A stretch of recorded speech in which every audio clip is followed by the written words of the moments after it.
বস, এই যে কয়েকদিন ধরে লোকেরা বলছে যে সৌরভ দ্বিবেদীর অভিনয় দেখে অর্জুন কাপুরের ওপর রেসপেক্ট বেড়ে গেছে, এটা শোনার পর ভাবুন তো খালি অর্জুন কাপুরের রিয়াকশন যে ভাই আমি বুঝি না, আমার ছবি আসে না, তাও আমি কেন আসি যে কোনো ট্রোলের মাঝখানে। যাই হোক, আমি কর্তব্য বলে নেটফ্লিক্সের যে কপ ড্রামাটা এসছে সাইফ আলি খানের, সেই ছবিটা দেখলাম। তো কেমন হলো এই ছবিটা দেখো। ওভারঅল যদি ছবিটা দেখার পর আমি রিয়াকশান দিয়ে বলবো একটা ভালো ছবি হতে পারতো, যেটা আলটিমেটলি হয়নি। মানে এই ছবিটা ওভারঅল দেখার পর তোমার মনে হবে যে হয়তো একটা সামারি দেখলাম, একটা বড় ছবি বা একটা বড় সিরিজ হতে পারতো। সেটাকে কেউ তোমাকে একটা নিজে দেখার পরে একটা গল্প বললো যে এরকম হয়েছে, ওরকম হবে, এরকম একটা ব্যাপার। তো যদি আমরা কোনো সিনেমা দেখে এসে কাউকে গল্প শোনাই, যেরকমভাবে শোনাবো, ঠিক সেটাই হচ্ছে এই ছবিটা। ভালো হতে পারতো কিন্তু জিনিসটা হয়নি।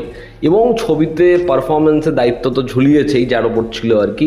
সৌরভ দ্বিবেদীর হয়তো কিছু পোর্শনও বাদ দিয়েছে, কারণ আমি শুনছিলামই কাল রাত থেকে নেটফ্লিক্স তার পোর্শন চপ করে দেবে। এবার আমি যে ভার্সনটা দেখলাম, রান টাইম দেখলাম অনেকটাই কম, এবং ফাইনালি কিছুই হলো না আর কি। তো আমি জানি না তার পোর্শনটা বাদ দেওয়া হলো কি না। ছবির গল্পটা একটু করে বলছি, আইডিয়াটা পোটেনশিয়াল রয়েছে। দেখো, কাস্ট ইস্যুস নিয়ে গল্পটাই গিয়েছে। এখানে একটা হচ্ছে কেস সলভ করতে যাচ্ছে, যেখানে একটা বড় নাম, যেখানে সৌরভ দ্বিবেদীর যে ক্যারেক্টারটা, তার আগেনস্টে কেউ কথা বলতে চায় না, ডিপার্টমেন্টের লোকও না। সাইফ আলি খান তার আগেনস্টে রুখে দাঁড়াচ্ছে। এবার যার জন্য সে লড়ছে সেটা কে? একটা অল্প বয়সী বাচ্চা ছেলে। আর উল্টো দিকে হচ্ছে তার পরিবারে তার ভাই পালিয়ে যাচ্ছে, এবং সেখানেও হচ্ছে একই ইস্যু। এবার এই দুটো লাইন গল্পে কীভাবে যুক্ত হচ্ছে, এর থেকে বেশি জানতে হলে নেটফ্লিক্সে কি ছবিটা দেখতে হবে। এবার তোমরা কি সেই রিস্কটা নেবে আমার মতো? রিস্ক নিলে তোমাদের ব্যাপার। ছবির পজিটিভ দিক, নেগেটিভ দিক, আমার কাছে পজিটিভ দিক এই ছবির খুব বেশি নেই, কিন্তু আমি ভাবছিলাম ছবিটা হয়তো ভালোই হয়েছে। লোকে জোর করে ক্রিটিসাইজ করে ছবির প্রথম 5-10 মিনিট দেখার পরে, কারণ ছবিটা ইন্টেন্সিটির সাথে শুরু হয়।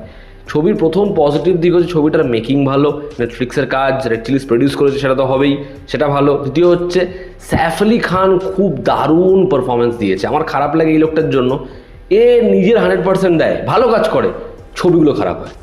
এটা সব থেকে খারাপ লাগার জায়গা, কারণ মানে সাইফ আলি খান অনেক বেশি কিছু ডিজার্ভ করে। এত দারুণ একজন অ্যাক্টর। একটা সিন আছে, সে একজনকে যেভাবে মানে নিজের কথা দ্বারা ম্যানিপুলেট করবে, আবার পরক্ষণেই সে বলবে যে আমি আজকে তোকে মারবো, হয় গুলি করে, না হলে এইভাবে। ওই জায়গাটা দেখো। বা যখন ও কাঁদতে যাবে কিন্তু চিৎকার করবে, একদম সে কামলি একটা বিষয় ডিল করবে। বা শেষ ভাগের যে মনোলগটা, ইমোশনাল সিনসে তুমি খালি সাইফ আলি খানকে দেখো, দারুণ পারফরমেন্স দিয়েছে, এই ছবিতে হেভি কাজ করেছে। রাশিকা দুগ্গলের ক্যারেক্টারটা ওইটুকু টাইমে আসে, কি ভালো পারফরমেন্স তার। জাকির হুসেন ভালো কাজ করেছে। ইভেন ছবির যে আইডিয়াটা আমি বলবো সেটা ভালো, যে স্টেটমেন্টে দিয়েছিল সেটা ভালো, সেটা ডেভেলপমেন্ট দরকার ছিল, সেটা হয়নি, আইডিয়া লেভেলেই সেটা রয়ে গেছে। তো এই ছিল ছবির ভালো দিক। এবার যদি ছবির খুব খারাপ দিকে আসি, প্রথম খারাপ দিক হচ্ছে এই ছবিটাকে খুব তাড়াহুড়ো করে এডিট করা হয়েছে। মানে ঝপঝপ ঝপঝপ ছবিটা এগোচ্ছে, দুটো ইভেন্ট, সেটা কিভাবে 2 ঘন্টার থেকে কম রান টাইমে শেষ হতে পারে, যেখানে ওর পরিবারের যে দিকটা সেটা আমরা না বুঝতে পারছি, কোথা থেকে বিলং করে, সেখানে কি সমস্যা, কেন সমস্যা, আমরা একেবারে বুঝতে পারছি না। একজন গুরুজি, তার যে ডেরা, তার যে দেখা, সেটা এস্টাবলিশই হয়নি। এবার এই বাচ্চার যে দিকটা, সেটা একেবারেই এস্টাবলিশ হয়নি। ইনভেস্টিগেশন, সেটা এস্টাবলিশ হয়নি। তো ছবির মধ্যে কোনো কিছুই এস্টাবলিশ হয়নি। তো ছবিটার সাথে আমরা জুড়বো কী করে?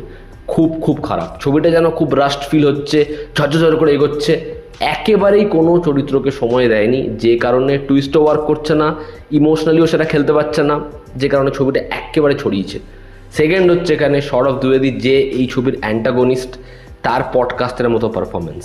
সেরকমভাবে বলছে, আরে अशोक, शरीर से मांस छोड़ देगा तो चर्बी काम आएगी, तुम्हारा नाम क्या है, यहाँ पे अगली बार मत आना, वहाँ पे रहना, यहाँ पे आना मना है, तुम सब लोग कोई काम के नहीं हो। বিশেষ করুন সারা ছবিতে একই এক্সপ্রেশন। এবং ছবির এন্ডিং, ছবিটার এন্ড এমনভাবে করা হয়েছে, অক্ষয় কুমার বহুবার ইন্টারভিউ তার একটা ছবির কথা বলেছে, ছবিটার নাম মেরি বিভি কা জবাব নেই।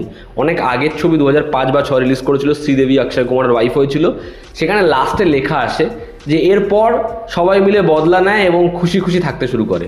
মানে ছবির এন্ডিং ওরা শ্যুটই করেনি, এই ছবিটার এন্ড ওরকমভাবেই হয়, পাথেটিক, একদম জঘন্য। ওভারঅল কর্তব্যটা এমন ছবি, যেটা যদি তুমি দেখো তাহলে তোমার মনে হয় আমি কেন দেখলাম, আর যদি না দেখো তাহলে তুমি কিচ্ছু মিস করবে না। তো এই ছবিটা সত্যিই ভালো হয়নি, তবে বিশ্বাস করো এই ছবিটাই খুব ভালো হতে পারতো। এই ছিল আমার ওপিনিয়ন। তোমরা যারা দেখেছো তোমাদের কি ওপিনিয়ন জানিও। জনতা আমাদের পাশে আছে। আবার দেখা হচ্ছে, টেক কেয়ার।